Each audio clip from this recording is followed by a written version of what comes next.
Yo la famille, j'espère que vous allez bien. Une nouvelle vidéo aujourd'hui dans laquelle on va débriefer le match France-Maroc. France-Maroc, la France en demi-finale.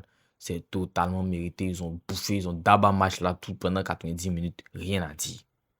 Et moi, je pense qu'il y a un accomplissement qui a été réalisé par l'équipe de France qui est vraiment à saluer. C'est-à-dire aller en demi-finale sur 3 Coupes du Monde successives. C'est très fort. C'est très, très, très fort. Parce qu'ils ont fait la demi-finale de la Coupe du Monde 2018. Bon, là, ils ont même gagné. La Coupe du Monde 2022, ils perdent en finale. Et puis la Coupe du Monde 2026, ils sont encore à minima en demi-finale. Je pense qu'il faut être très fort, très constant. Donc, félicitations à le coach, félicitations à l'équipe, à la génération qui le fait. Et vraiment, moi, je voulais vraiment marquer le coup sur ce point-là parce que c'est très, très, très, très fort. Et quand on regarde même, ça va jusqu'à l'Euro aussi. À part l'Euro 2021 où il y a eu cette erreur de parcours, où ils perdent en huitième de finale. Quand tu regardes toutes les compétitions sur la période depuis l'Euro 2016, c'est une équipe qui va toujours à minima jusqu'en demi-finale. Donc c'est vraiment très fort en termes de constance. Pour revenir au match face au Maroc, franchement, moi, je m'attendais à beaucoup mieux de la part du Maroc. Je me disais qu'ils avaient beaucoup plus la possibilité de déranger un peu l'équipe de France. Mais franchement, ça n'a pas été le cas. Ils se sont fait tabasser, bouffer tout le match. La France a été au-dessus. Mais tellement au-dessus. Il y avait un sentiment. Je ne sais pas si vous voyez un sentiment de supériorité, de puissance quand je regarde les matchs de l'équipe de France. C'est-à-dire, jusqu'à présent, c'est vrai qu'ils n'ont pas rencontré une équipe du top niveau. Ils n'ont jamais, par exemple, ils n'ont pas rencontré d'équipe qui a déjà gagné la Coupe du Monde en tant que telle. Mais ils ont toujours été vraiment très, toujours, par contre là, à part dans la première mi-temps face au Sénégal, ils ont toujours donné l'impression d'être vraiment au-dessus de l'adversaire. Que ce soit techniquement, physiquement, ils ont toujours donné l'impression d'être au-dessus. Avec le ballon, ils avaient toujours le ballon, toujours là pour contrôler le rythme du match. Et ça a été vraiment, vraiment, vraiment top de leur part. Pour parler de la performance de Mbappé, franchement, Mbappé, il est tellement clinique. Aujourd'hui, quand tu regardes le match, franchement, ça peut s'avérer difficile. Mbappé n'aime pas jouer contre les blocs bas. Le Maroc joue en bloc bas, regroupé autour de sa surface, c'est un peu difficile. La première bonne balle que Mbappé a à négocier, il craint un penalty. Déjà, Mazraoui, je ne sais pas ce qui lui est passé par la tête. Tu joues face à Mbappé, il est sur son pied gauche. Mais enferme-le. Pourquoi tu tacles? Pourquoi tu tacles? Pourquoi tu trembles? Pourquoi tu t'excites? Il tacle. Il tacle comme un con. Il tacle. Penalty. Maintenant, je me dis, peut-être ce penalty-là, Mbappé a fait preuve de déconcentration. Il y a eu tous les échanges, l'arbitre lui a fait repasser le ballon deux, trois fois. Moi, quand j'ai vu qu'il repassait le ballon deux, trois fois, il y avait ces petits échanges-là. Je me suis dit, attention, il n'est plus concentré. Et malheureusement, bon, ça a payé. Hein. Je dis, Bruno, il fait un très bel arrêt, mais franchement, le penalty de Mbappé, il est très. C'est le souci avec les penalties où tu les dis sans beaucoup de puissance, tu espères prendre le gardien à contre-pied. Quand le gardien l'arrête, c'est un peu ridicule. C'est un peu comme une panne. Quand le gardien l'arrête, c'est un peu ridicule parce que c'est comme si c'est comme si tu es un peu bête, quoi. C'est un peu bizarre, mais bon. Donc, malheureusement pour Mbappé, heureusement pour Bono qui fait une super première mi-temps. Il fait des arrêts, des top arrêts. Et Mbappé rate le penalty. Là, tu peux te dire, bon, ça peut être chaud pour le petit. Tiens, le gars, il rate un penalty. Il avait la possibilité d'ouvrir le score d'un match qui était très fermé où c'était difficile de trouver des occasions nettes de but. Et puis lui, il rate un penalty. Dans la même mi-temps, il y a quelques occasions. Je pense que la France, elle a des XG de 1,55. Le Maroc a 0,02 ou bien 0,06. Ils ont des occasions pour mener dans ce match, en première mi-temps surtout. Mais ce n'est pas le cas. Et puis, au milieu de terrain, franchement, moi, j'ai été impressionné. C'est pas justement aujourd'hui, ça fait deux derniers matchs, tout le match contre le Paraguay puis le match aujourd'hui. J'ai été impressionné de l'importance de Manu Koné. Manu Koné, c'est un gars vraiment. Quand tu l'as dans ton milieu de terrain, dans un double pivot, pardon, franchement, il apporte beaucoup d'impact. Non seulement d'impact physique, mais il y a aussi ce volet-là que peut-être Tchouaméni n'apporte pas toujours. C'est ce volet où il prend des risques, il va avancer avec le ballon, il va casser une ligne avec le ballon, il casser une balle au pied.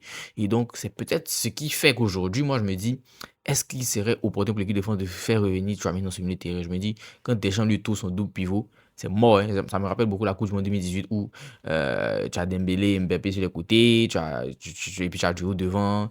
Deschamps, il tâtonne un peu, mais quand il met Matuidi que son équipe est très équilibrée, Matuidi ne quitte plus le côté gauche. Hein.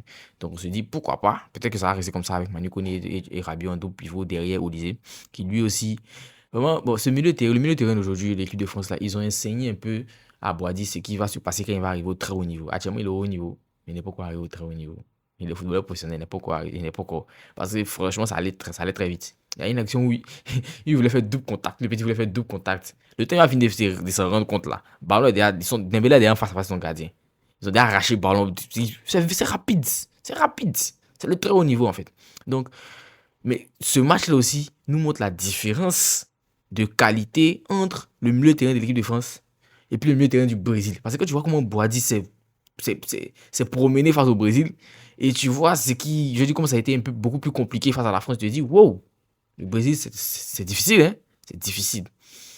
En tout cas, moi, mon équipe de France est qualifiée. En deuxième mi-temps, franchement, Mbappé a porté ses cojones. Mbappé a montré pourquoi est-ce qu'on dit que c'est un grand joueur, pourquoi c'est un grand footballeur. Un grand footballeur, il ne rumine pas sur les échecs. Il ne rumine pas sur les échecs. Il a raté penalty. Qu'est-ce que c'est ça? Bon, ok, il a fini de rater. Bon, qu'est-ce qu'il peut faire si c'est pas essayer de faire mieux pour me rattraper? Il fait mieux. Il fait une meilleure deuxième mi-temps. Qu'est-ce qu'il a fait aujourd'hui quand il a reçu son ballon dans la surface? Il a fait ce post là sur Facebook automatiquement. Je n'ai plus besoin d'éliminer. Il a dit ça dans une interview. Je n'ai plus besoin d'éliminer pour me mettre en position de frappe pour savoir où je veux marquer. Tu vois, j'ai plus besoin d'éliminer un défenseur pour savoir marquer. Quand je suis face au défenseur, quand il est face au défenseur là, il voit déjà l'angle qu'il peut utiliser pour mettre un but. C'est ce qui s'est passé aujourd'hui. Il face à Issa Diop. Issa Diop défend pas mal. Il réduit l'angle de passe. Quand Mbappé s'apprête à tirer, il ferme ses jambes. Mbappé là, où il a placé le ballon là, champion. Même Dalsim ne peut pas tirer son bras pour envoyer ça là-bas. Donc Joe, félicitez juste Kylian, c'est tout. Le but il met là, c'est un magnifique but. Donc franchement, félicitations à Kylian parce que on va dire l'ego qu'il va avoir, parce que je vais pas dire le gros mot, les cojones qu'il va avoir, qu'il doit avoir, qu'il faut avoir pour mettre un but comme ça. Surtout que tu as raté le penalty, franchement, bravo, bravo, bravo, bravo. Et puis moi, ce match-là, c'est un enseignement pour, pour toutes les personnes qui veulent redevenir footballeur, franchement. Regardez l'évolution de Mbappé, regardez l'évolution de Mbappé. Au début, Mbappé, c'était un feu follet qui driblait tous les côtés. Aujourd'hui, là, c'est un finisseur froid, clinique. Et puis, c'est pas comme s'il il a travaillé ça. Il te dit que j'ai travaillé ça à l'entraînement. Et je suis devenu clinique. Donc, travaillons. À tous ceux qui veulent devenir footballeur, travaillons, les gars. Ensuite, bien sûr, tu as le deuxième but de l'équipe de France qui va venir tuer le but de Dembélé, qui va venir tuer l'espoir du Maroc. Franchement, même avec le premier but, je pense pas que le Maroc avait tellement d'espoir parce que c'était tellement dessous dans ce match-là que bon. Tu as le deuxième but de Dembélé qui lui aussi le ballon d'or en titre qui vient marquer de sa présence ce match-là, qui va venir nous rappeler qu'il est toujours là. Je crois que ça lui fait 5 buts dans cette Coupe du Monde. Donc, il répond présent tout comme son capitaine Kylian Mbappé. Donc, vraiment, l'équipe de France c'est encore très, très, très solide et fait vraiment partie. Ils sont dans l'équateur des derniers carrés. Donc, ça fait vraiment partie des prétendants au titre. Pour moi, c'est le plus gros favori de ce que j'ai vu. Et pour la demi-finale, je me dis, la France va jouer contre son plus grand ennemi, l'Espagne, qui pour moi est l'équipe qui sait tellement, la seule équipe qui sait réellement battre la France. Genre, ils savent gagner contre la France. Ils savent vraiment gagner contre la France.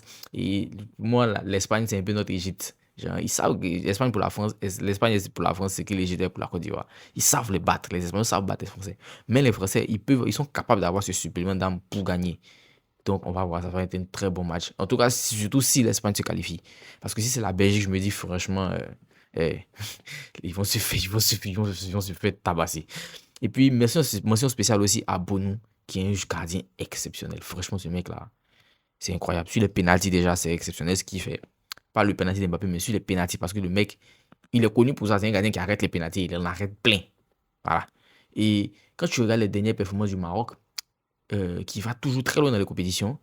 Euh, Bien, en tout cas, dans les compétitions, ils sont allés en Coupe du Monde, ils sont allés en finale de Cannes, ils sont allés en quart de finale de Coupe du Monde. Franchement, sur la scène internationale, franchement, rares sont les équipes africaines qui ont autant de régularité. Mais quand tu regardes les performances, tu te rends compte qu'en fait, on ne peut pas faire ces performances si on n'a pas un très grand gardien. Donc, vraiment, félicitations à Bounou. Grand, grand, grand, grand gardien.